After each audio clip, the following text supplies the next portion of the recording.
Air traffic control. What does that mean exactly? What does an air traffic controller actually do?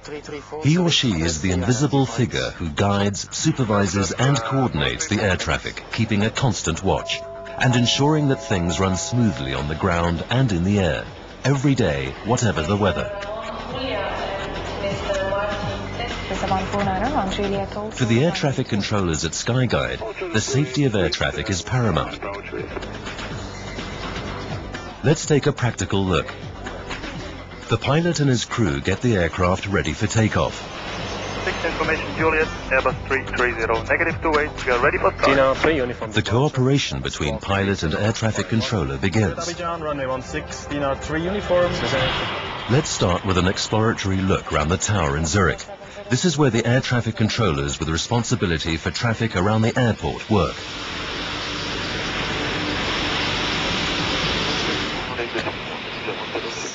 Radar, computer, and the microphone are their prime tools. The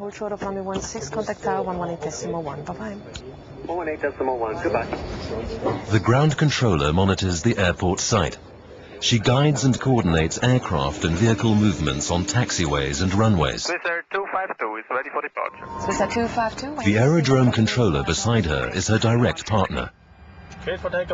She authorizes landings and takeoffs and integrates visual traffic of small aircraft and helicopters into the other air traffic within 20 kilometers around the airport. The extended area of some 50 kilometers around the airport is handled by arrival and departure controllers. In this part of the control zone and the terminal control area, they control arrivals and departures. And if necessary, order them to wait.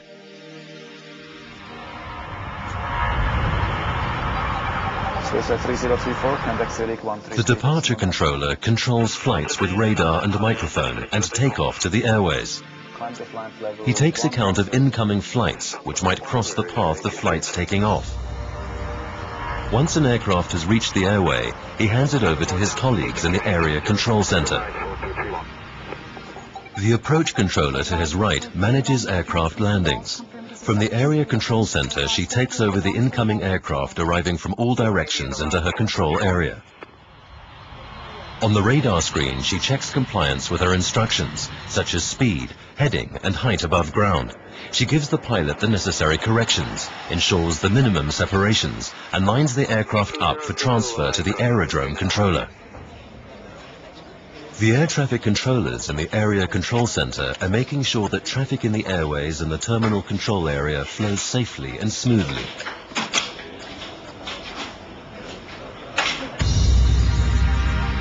The size of the airspace means that it has to be split into different sectors, the lower and upper sectors. Swiss airspace is among the most complex on the continent. It has the busiest crossroads in the European airways system. Countless intercontinental airports in the immediate vicinity of Switzerland also mean extensive interplay between climbing and descending flights and overflights.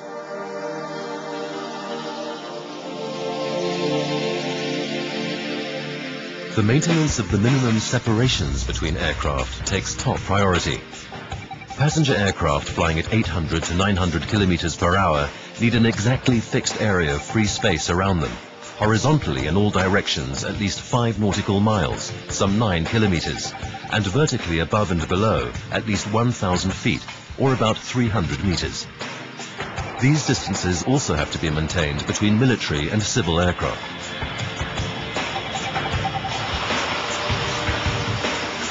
To sum up, as an air traffic controller, ensuring that minimum separations are kept is your main task. At the same time, you are planning, monitoring and issuing instructions in all circumstances and whatever the weather.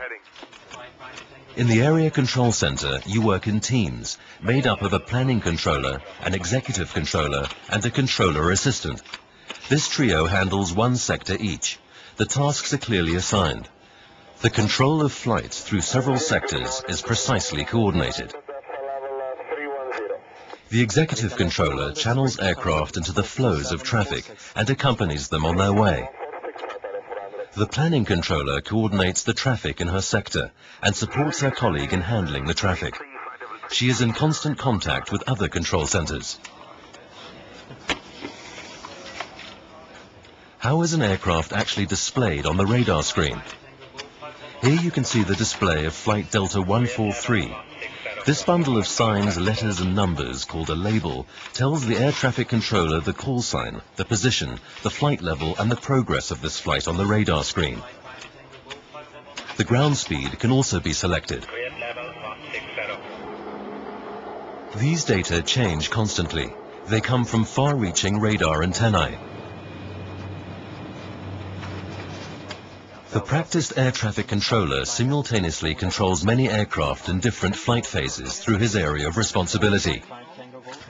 Here in this sector in the lower airspace, he's guiding a particularly large number of climbing and descending aircraft and handling complex situations. He hasn't much time.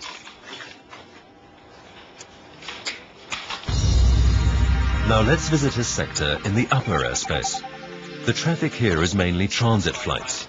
Potential conflicts at the same flight level, known as crossings, are diffused, as here, by issuing changes of heading to both Air France 566 and Iberia 3317 in order to ensure the requisite minimum horizontal separations. For every aircraft entering the sector, the controller assistant prepares control strips in advance. These contain the necessary details such as call sign, aircraft type, flight level, departure and destination airports, and coordinated flight route. The air traffic controller uses these data to plan the traffic. Ja. Had je maar etwas tiefers für de Nippon Cargo 084? Max 280. Danke vielmals.